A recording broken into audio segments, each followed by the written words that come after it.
नमस्कार विद्यार्थियों, मैं डॉक्टर शिवाकांत मिश्रा अपने YouTube चैनल श्री विद्या अकेडमी पर आपका हार्दिक स्वागत करता हूं। आंसर राइटिंग की क्लास के आज दूसरे दिन हम आपके साथ मध्य प्रदेश की जनजातियों में बैगा जनजाति के ऊपर चर्चा करने जा रहे हैं। बैगा जनजाति को आधार बना करके हम आपको बताएंगे कि यदि आपसे परीक्षा में किसी भी जनजाति पर प्रश्न पूछा जाए तो उसका आदर्श उत्तर आप किस तरीके से लिखेंगे।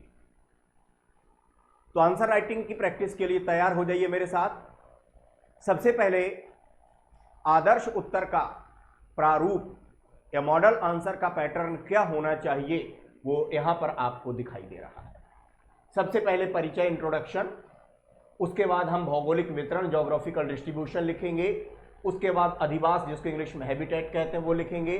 शारीरिक लक्षण, फिजिकल फीचर्स, भाषा, लैंग्वेज कौन सी बोलते हैं या बोली कौन सी बोलते हैं, उत्पत्ति, उनका ओरिजिन कैसे हुआ, पहनावा, क्या वस्त्र पहनते हैं, स्त्री और पुरुष का अलग अलग वर्णन, खान पान, क्या खाते हैं, क्या पिया करते हैं, और अर्थव्यवस्था के मुख्य आधार क्या हैं। अर्थव्यवस्था में समाज व्यवस्था के अंतर्गत परिवार भी आएगा, विवाह भी आएगा, नातेदारी भी आ जाएगी, और भी दूसरे जो सामाजिक संबंध हुआ करते हैं वो आ जाएंगे। सामाजिक नियंत्रण, सोशल कंट्रोल कैसे होता है वो आएगा। धर्म, किस प्रकार के धार्मिक विचार हैं, किस प्रकार की पूजा पद्धतियां हैं, इनका वर्णन किया जाता है। त्योहार और उत्सव कौन से हैं, कब मनाए जाएंगे, नृत्य कौन से हैं, उनका नाम बताना है। शवाधान की प्रक्रिया क्या है और उनकी समस्याएं क्या हैं, और सबसे लास्ट में यहां पर आएगा कंक्लूजन, यानी कि उपसंहार आ जाएगा 16वें नंबर पर। ये एक आदर्श उत्तर का फॉर्मेट है। यदि आप इसको फॉलो करते हैं परीक्षा में तो निश्चित रूप से आपको बहुत अधिक अच्छे अंक प्राप्त होंगे। और यदि आपने मेहनत की, अच्छे से तैयारी की इसी पैटर्न पर अभी से, तो निश्चित रूप से परीक्षा में आप एक प्रॉपर गजेटेड ऑफिसर बन करके निकलेंगे। इस चीज का विश्वास कीजिए। तो हम सबसे पहले बताते हैं कि परिचय में क्या लिखा जाता है। कुछ महत्वपूर्ण चीजें जिनसे उस जनजाति की पहचान हुआ करती है वो परिचय में आया करती है। तो बैगा जनजाति, बैगा मध्य प्रदेश की एक आदिम जनजाति है, प्रिमिटिव ट्राइब है, जो मंडला, डिंडोरी, शहडोल, उमरिया, जबलपुर आदि क्षेत्रों में रहा करती है। ये संसार की सबसे अधिक गुदना प्रिय जनजाति है और अपनी स्थानांतरित कृषि, जिसे वेवार कहते हैं, के लिए जानी जाती है। ये आपका इंट्रोडक्शन हो गया कि उसकी पहचान क्या है। भौगोलिक वितरण में कहां कहां पाई जाती है, तो ये मैकल क्षेत्र के आसपास पाई जाती है, जिसमें मंडला है, डिंडोरी है, उमरिया है, जबलपुर है, शहडोल जिले शामिल हैं। ये भौगोलिक वितरण हो जाता है। अधिवास, जिसको हैबिटेट कहते हैं, अधिवास एक बहुत ही महत्वपूर्ण चैप्टर होता है एक किसी भी उत्तर के लिए जनजातियों के संबंध में। तो अधिवास का उत्तर बहुत ही सोच समझ करके अच्छे तरीके से लिखना चाहिए। अधिवास या हैबिटेट का मतलब होता है कि पहली चीज ये होती है कि वो निवास कहां पर करते हैं। जैसे क्या पहाड़ के ऊपर करते हैं, पहाड़ की ढलान पर करते हैं, या पहाड़ की तलहटी में करते हैं, या मैदान में करते हैं, जंगल के पास हैं, जंगल के बीच में हैं, जंगल से दूर हैं। ये चीजें हैबिटेट में आती हैं। इसी के साथ गांव की संरचना और उनके मकान की संरचना, आवास की संरचना भी हैबिटेट या अधिवास का प्रारूप हुआ करती है। तो अधिवास में अब हम बैगाओं के बारे में आपको बताएंगे कि उनका अधिवास कहां हुआ करता है। बैगा लोग पहाड़ के ऊपर रहा करते हैं, हाइट पर रहते हैं। कुछ लोग पहाड़ की ढलानों पर भी रह सकते हैं। तो पहाड़ के ऊपर, जंगल के बिल्कुल नजदीक या जंगल के बीच में भी पाए जाते हैं। मुख्य रूप से बैगाचक क्षेत्र, जो कि डिंडोरी जिले में, जिसके 89 गांव हैं, 92 गांव में से तो बैगाचक क्षेत्र में से आदिम जनजाति की दर्जा दिया गया है, जिसको इंग्लिश में प्रिमिटिव ट्राइब कहते हैं। तो इनके आवास पहाड़ के ऊपर हुआ करते हैं, यानी कि इस पोजीशन में इनके मकान हुआ करेंगे, इनका गांव होगा इस पोजीशन। प्रत्येक गांव को टोला कहा जाता है। अब आपसे एक दो लाइन में ही पूछ लेंगे, बैगांव के गांव को क्या कहते हैं? टोला। तो टोला पहाड़ों के ऊपर बसा होता है, जंगल के बिल्कुल किनारे होगा या जंगल के बीच में होगा। अब गांव की संरचना क्या हुआ करती है? गांव की संरचना गोलाकार हुआ करती है। इस तरीके से इनके गांव बसे होते हैं, गोलाकार। पूरा का पूरा गांव ये लकड़ी की एक ऊंची दीवार खड़ी कर दी जाती है, खड़ी लकड़ियों की। काफी मोटे मोटे घने जंगल से पेड़ काट करके लाते हैं और गड़ा दिए जाते हैं, जो कि काफी ऊंचे हुआ करते हैं। और इस लकड़ी की सुरक्षा दीवार को मेरो कहते हैं। ये सुरक्षा दीवार हुआ करती, इसमें से कुछ जगहों पर गांव में अंदर प्रवेश करने के लिए गेट टाइप के बने होते, लकड़ियां इस तरीके से लगा दी जाती हैं ताकि इंसान अंदर आ जा सकते हैं, कोई जंगली हिंसक जानवर इसके अंदर प्रवेश नहीं कर सकता है। ये मेरो जो कि लकड़ी की सुरक्षा दीवार हुआ करती है, ये भी इसीलिए हुआ करता है जंगली हिंसक जानवरों से गांव को बचाने के लिए। तो इसमें से गांव से बाहर आने जाने के लिए इस प्रकार से दरवाजे, रास्ते हुआ करते हैं 3-4, जिनसे कि लोग आते जाते हैं। बाकी के पूरे का पूरा बंद रहा करता है।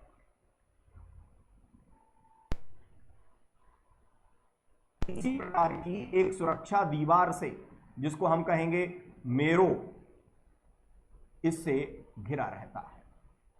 हर इस तरीके से घिरा रहता है। ये सारे के सारे घर इस तरीके से बने रहते हैं। ये इनके गांव की संरचना है।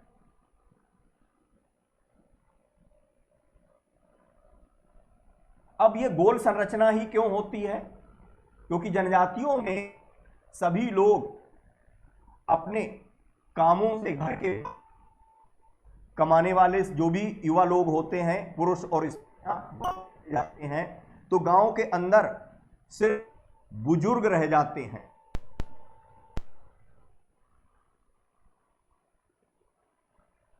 बीच में खाली मैदान हुआ करता है। तो युवाओं के बाहर जाने के बाद गांव के 2-1 बुजुर्ग जो कि कुछ नहीं कर सकते हैं, वो यहां पर बने रहते हैं और एक व्यक्ति पूरे सभी घरों पर नजर रखता है कि कहीं कुछ गड़बड़ तो नहीं हो रही है, कोई आ जा तो नहीं रहा है, कोई अपरिचित बाहरी व्यक्ति। और इसलिए इस पैटर्न पर इसी को कहते हैं टोला। तो ये भी मेरो है और ये भी मेरो है। इसके बाद आपको बनाना होगा इनके घर का प्रारूप। घर कैसा हुआ करता है? अब घर देखिए, घर, ये घर होगा, ये इनका बरामदा टाइप का होता है, इसको कहेंगे दालान या बरामदा। यहां पर कोठियां हुआ करती हैं अनाज के लिए, और ये चूल्हा हुआ करता है, और ये कोड़ा हुआ करता है, आग तापने का स्थान। इसमें आग जलाते हैं सर्दियों में, रात में सभी लोग चारों ओर बैठ जाते हैं, और यहां पर ये चूल्हा हुआ करता है, यहां पर खाना बनता है, और ये दालान हुआ करती है। इसी के अब ये पूरी की पूरी संरचना इस प्रकार से एक मेरो से घिरी होती है। ये लकड़ी का ये मेरो है, और ये मेरो के अंदर एक गेट हुआ करता है। यहां सामने पशुओं के लिए आवास होता है, जिसे कहते हैं सार। ये हो गई सार, पालतू पशुओं के लिए, गाय भैंस वगैरह के लिए। और ये सामने ये मुर्गे मुर्गियों का बाड़ा होता है, मुर्गी बाड़ा। और ये पीछे का इलाका, इसको कहते हैं कांदाबाड़ी, जिसको इंग्लिश में किचन गार्डन कहते हैं, यानी कि घर के लिए भाजी उगा लेते हैं। किचन गार्डन ये बैगाओं के घर का प्रारूप हुआ करता है। घर एक कक्षीय हुआ करते हैं, एक ही कमरा हुआ करता है। ये खुला दालान है। इसमें ये घास फूस की दीवारें हुआ करती हैं जिनके ऊपर मिट्टी का प्लास्टर चढ़ा दिया जाता है और छप्पर भी घास फूस का हुआ करता है। ये इनका अधिवास हो गया। कहां रहते हैं, कैसे रहा करते हैं, आप ध्यान से इस चित्र को देखें और आपको भी इसी प्रकार से परीक्षा में बनाना है अधिक अच्छे अंक प्राप्त करने के। अधिवास के बाद हम बात करते हैं शारीरिक लक्षण की।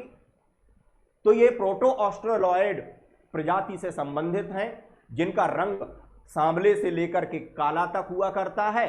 कद मध्यम हुआ करता है। बाल सामान्य होते हैं और या फिर लहरदार हुआ करते हैं, कुछ में थोड़े बहुत घुंघराले भी हो सकते हैं। ये इनके शारीरिक लक्षण हो गए। बैगा जिस भाषा का प्रयोग करते हैं उसे कहा जाता है बैगानी, बेगानी नहीं, बैगानी। बैगानी भाषा का प्रयोग करते हैं। इस बैगानी भाषा में बुंदेलखंडी और छत्तीसगढ़ी के शब्द शामिल हो चुके हैं। इनकी उत्पत्ति आदि पुरुष नंगा बैगा और आदि स्त्री नंगा बैगन से मानी जाती है। ये इनके आदि पुरुष और आदि स्त्री हैं जिनसे इनकी उत्पत्ति मानी जाती है।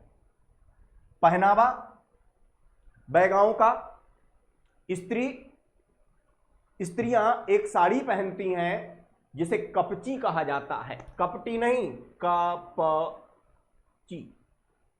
ये घुटनों के ऊपर लपेटी जाने वाली एक साड़ी हुआ करती है और ये इसी साड़ी को, जो कि घुटनों के ऊपर हुआ करती, कमर से बांधी जाती है, इसी का एक सिरा ऊपर सामने अपने वक्ष स्थल पर डाल लिया करती हैं और ये ब्लाउज नहीं पहनती हैं। आधुनिक युग की कुछ लड़कियां कांचदार धोती पहनने लगी हैं, अन्यथा इसी प्रकार से पैरों में टोड़ल पहनती हैं या पाजेब पहना करती हैं। गिलट के होते हैं जो कि इसी तरीके से हरैया पहनती हैं, बाहों में बहटा पहनती हैं और रंग बिरंगी मालाएं पहना करती हैं। बैगा दुनिया की सबसे अधिक गुदना प्रिय जनजाति है। अब आपसे एक दो लाइन में ही सवाल पूछा जा सकता है, किसी भी कॉम्पिटिटिव एग्जाम में ऑब्जेक्टिव प्रश्न में यह सवाल पूछा जा सकता है कि विश्व की सबसे अधिक गुदना प्रिय जनजाति कौन सी है, तो वो बैगा जनजाति हुआ करती है, जो कि अपने संपूर्ण शरीर को गुदनों से गुदवा लिया करती है। यहां तक कि नाक के ऊपर यानी कि आंखों को छोड़ देंगे और शरीर के कुछ प्राइवेट पार्ट्स को छोड़ करके पूरी बॉडी को ये गोदनों से गुदवा लिया करती है। तो गोदने गुदवाती हैं पूरे शरीर पर, मालाएं पहनती हैं। ये इनका स्त्रियों का पहनावा हो गया। पुरुषों के पहनावे की अगर हम बात करें तो पुरुष लंगोट पहनते हैं या धोती पहनते हैं घुटनों के ऊपर और बंडी पहना करते हैं, सिर पर पगड़ी बांधते हैं। आजकल पटका बांधना भी शुरू कर दिया गया है। पुरुष स्त्रियों के समान लंबे लंबे केश रखते हैं और दाढ़ी मूछ बिल्कुल भी नहीं रखते हैं और उसी तरीके से अपने केशों की सज्जा करते हैं। पुरुष जिस तरीके से स्त्रियां किया करती हैं, बालों को अच्छे से काटते हैं, उनमें चिमटियां लगाते हैं, कंघी लगाया करते हैं, आंखों में काजल लगाया करते हैं, यहां तक कि अपनी भौहों को भी काला कर लिया करते हैं, आईब्रोज को भी कलर करते हैं। और इस तरीके से ये पुरुष और स्त्रियों की वेशभूषा पहनावा या वेशभूषा हो चुकी है। खान पान की बात करते हैं तो सर्वहारी, जिसको इंग्लिश में ओमनीवोरस कहते हैं, वो हुआ करते हैं कि शाकाहार भी करते हैं और मांसाहार भी किया करते हैं। पेज एक महत्वपूर्ण पदार्थ है जो कि इनके भोजन का आधार है, इसको पेज कहा जाता है। पेज गेहूं का बारीक दलिया या मक्के का बारीक दलिया या कोदो कुटकी का बारीक दलिया हुआ करता है, जिसे पानी में उबाल लिया जाता है। मटके में पानी के साथ उबाला जाता है और इसमें नमक मिला करके छाके में यानी कि दोने में डाल करके इसके ऊपर इसमें ठंडा पानी मिला करके इसे पी लिया जाता है। यही इनके भोजन का मुख्य आधार हुआ करता है, जो सुबह, दोपहर और शाम को किया जाता है। सुबह के भोजन को कलेऊ कहते हैं और शाम के भोजन को बियारी कहते हैं। तो 3 तरीके से भोजन हुआ करता है, खान पान। इसी के साथ मंद, जो कि महुआ की शराब हुआ करती है, भोजन में शामिल रहा करती है तीनों टाइम पर। मंद का प्रचलन आम है। इसी के साथ पत्ते की चिलम बना करके उसमें तंबाकू अवश्य पी जाती है। ये इनके खान पान से जुड़ी हुई चीजें हैं। अर्थव्यवस्था की बात करते हैं तो बैगा स्थानांतरित कृषि करते हैं, जिसे कहा जाता है व्यवहार। सॉरी, पेन ठीक नहीं चल रहे हैं। स्थानांतरित कृषि जिसे व्यवहार कहते हैं, वो किया करते हैं बैगाचक क्षेत्र में। और इसी के साथ आखेट भी करते हैं। बहुत कुशल आखेटक हुआ करते हैं बैगा लोग। वनोपज संकलन करते हैं, चटाइयां, टोकनियां आदि बनाते हैं और जड़ी बूटियों आदि का व्यापार भी किया करते हैं।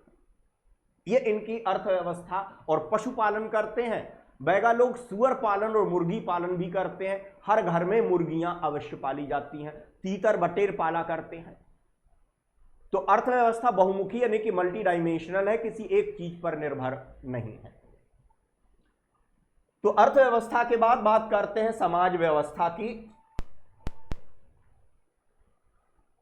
हमने बताया कि परिवार आता है, तो परिवार, एकल परिवार अधिक हुआ करते हैं, संयुक्त परिवार बहुत कम हुआ करते हैं। जैसे कि आपको मैंने इनका घर बताया, आवास की संरचना बताई, इसी से समझ में आ जाएगा। क्योंकि एक ही कक्ष है घर के अंदर, तो जैसे ही किसी लड़के का विवाह होता है वह अपने परिवार से अलग हो जाया करता है। संयुक्त परिवार नहीं, इसी प्रकार से एकल परिवार हुआ करते हैं। विवाह बड़े ही आकर्षक और रोचक विषय है इनके समाज का। विवाह कुछ सामान्य विवाह हुआ करते हैं। विवाह का एक तरीका हुआ करता है जिसे कहा जाता है घर घुस्सू।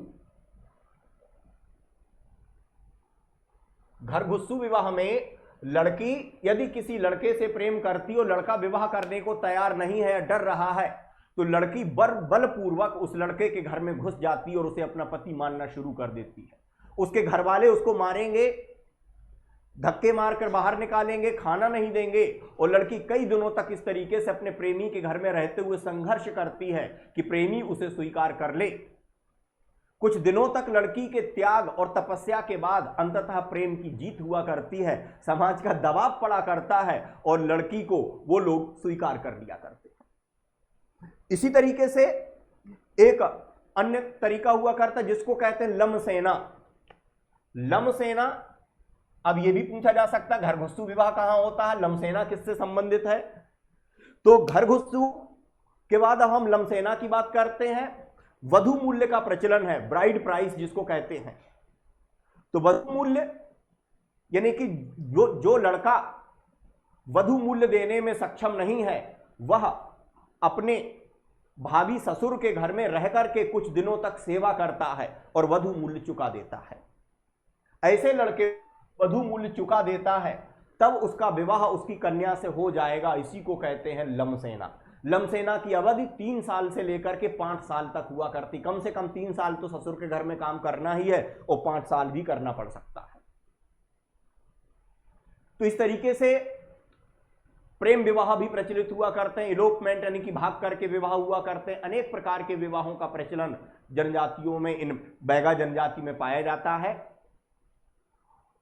तो हमने आपको विवाह के बारे में भी बता दिया है, वधु मूल्य का प्रचलन है। इसी प्रकार दहेज आदि की बात नहीं हुआ करती है।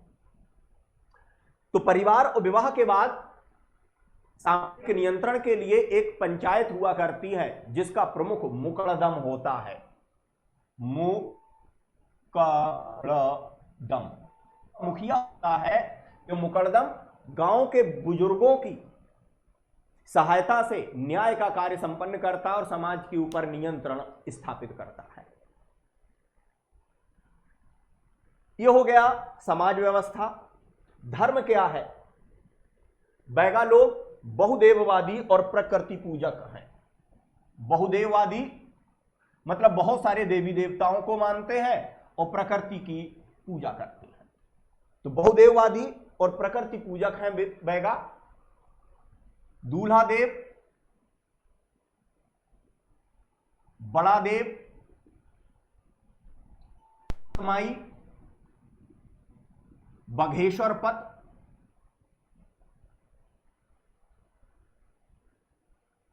यानी कि बाघ का पतन करने वाले ईश्वर बघेश्वर पद, बड़ा देव, दूल्हा देव, रात माई, ये इनके देवी देवता हैं। इसी के साथ नंगा बैगा और नंगा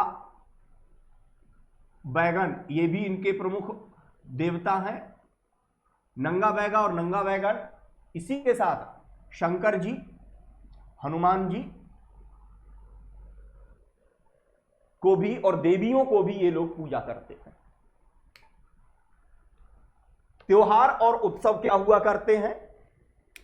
बैगाओं के त्योहार उत्सव प्रकृति के ऋतु चक्र और फसल चक्र से संबंधित हुआ करते हैं, जिनमें होली है, दिवाली है, दशहरा है, छेरता है और मढ़ई इनमें भी हुआ करती है। ये इनके कुछ त्योहार और उत्सव हुआ करते हैं। छेरता उत्सव जो हुआ करता है वो बच्चों का हुआ करता है। एक उत्सव और होता है नवाखाई, नए अन्न को खाने का। तो नवाखाई उत्सव बहुत ही सामान्य है, लगभग सभी जनजातियों में प्रचलित होता है। जब नई फसल आ जाती है तब अपने पूर्वजों को बुला करके उन्हें आमंत्रित किया जाता है और उसके बाद अन्न उनको भोग लगाया जाता है, इसके बाद स्वयं खाया करते हैं। तो त्योहार उत्सव हो गए। हम नृत्य की बात कर लेते हैं। बैगाओं के नृत्य कौन से हुआ करते हैं? कल हमने बैगाओं के ही एक नृत्य की चर्चा की थी आपके साथ, कर्मा। ऐसा भी लिखते हैं और ऐसा भी लिखते हैं कर्मा।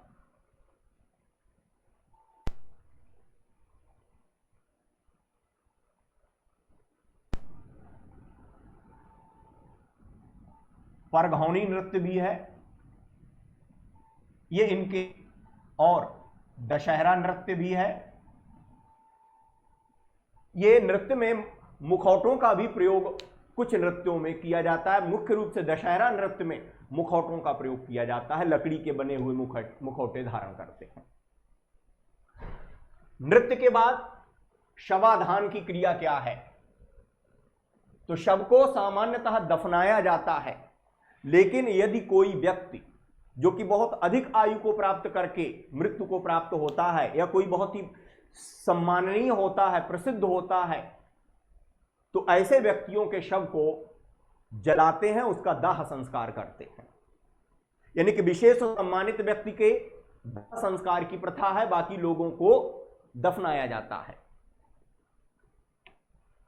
अब हम बात करते हैं इनकी समस्याएं क्या हैं। तो बैगा जनजाति की एक समस्या यह है कि ये बैगाचक क्षेत्र में स्थानांतरित कृषि, जिसे वेवार कहा जाता है, किया जाता है, उसमें उत्पादन बहुत कम होता है। वेवार सरकार के द्वारा प्रतिबंधित की जा चुकी है, मगर अभी भी बैगाचक के अंदर कुछ क्षेत्रों में उसे अनुमति प्राप्त है, लेकिन वो अनुमति मिलने में काफी कष्टों या परेशानियों का सामना करना पड़ता है। दूसरा, बैगाओं के क्षेत्र जो हैं वो पूरा का पूरा क्षेत्र वन ग्रामों के अंतर्गत आता है, राजस्व ग्राम नहीं है, और इसलिए उनकी खुद की निजी संपत्ति वो जमीन नहीं हुआ करती। सरकार ने जो जमीन दी हुई है वो वन भूमि है, और वन भूमि के लिए एक अधिनियम आ चुका है कि वो उनकी निजी संपत्ति के रूप में नामांकित की जा सकती है, मगर उसमें भी कुछ समस्याएं उनको आ रही हैं। आखेट पर प्रतिबंध हो चुका है। ये कुछ समस्याएं हैं उनकी, गरीबी वगैरह की। बैगाओं की जनसंख्या की से जुड़ी भी कुछ समस्याएं भी हैं, बढ़ नहीं रही है, करीब करीब स्थिर जनसंख्या है। कुल मिलाकर के हम कंक्लूजन पर आते हैं कि बैगा जनजाति मध्य प्रदेश की एक आदिम जनजाति प्रिमिटिव ट्राइब है, जिसे कि बैगाचक क्षेत्र के अंदर आदिम जनजाति का दर्जा केंद्र सरकार के द्वारा दिया गया है। इसकी पहचान की बात करें तो गोदना प्रिय होना और स्थानांतरित कृषि इसकी पहचान है। बाकी हमने आपको इनके बारे में सब कुछ बता दिया है। इस तरीके से हमको बैगाओं के बारे में लिखना है। ये एक फिक्स पैटर्न आपका होना चाहिए जनजाति से संबंधित किसी भी उत्तर को लिखने के लिए। अगर आप इस तरीके से फॉलो करेंगे तो आपको बहुत अच्छे अंक प्राप्त होंगे। आप खुद भी सोचिए कि यदि आप कहीं पर जाते हैं तो सबसे पहले वो उस क्षेत्र के अंदर प्रवेश करते हैं तो परिचय हो गया, भौगोलिक वितरण, कहां जा रहे हैं, फलानी जगह। अधिवास, फिर उनके नजदीक पहुंचते हैं तो अधिवास में आ जाएंगे। फिर वो दिखाई देते हैं तो शारीरिक लक्षण आ जाते हैं। फिर हम उनसे बात करते हैं तो भाषा या बोली आ जाती है। फिर हम उनके बारे में उत्पत्ति वगैरह जानते हैं। फिर वो क्या पहने हैं वो हमको दिखाई देता है। फिर वो क्या खा पी रहे हैं, खाने पीने का संबंध किससे हो जाता है, अर्थव्यवस्था से हो जाता है। इसके बाद फिर हम उनसे समाज की बात करते हैं, धर्म की बात किया करते हैं, और सबसे अंत में क्या हो जाता है, समाधान। उसके बाद समस्याएं आ जाती हैं। तो इस तरीके के एक पैटर्न को आप भी परीक्षा में फॉलो कीजिए। मैंने आपसे कल की क्लास में भी कहा था कि उत्तर बंटते नहीं हैं, अंक या मार्क्स बंटते नहीं हैं, लुटते नहीं हैं, लिए जाते हैं।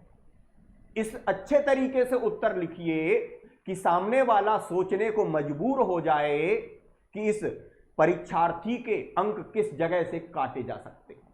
आप देख सकते हैं जो सारी चीजें मैंने आपको बताई, सब कुछ अपन ने यहां पर क्लियर कर दिया।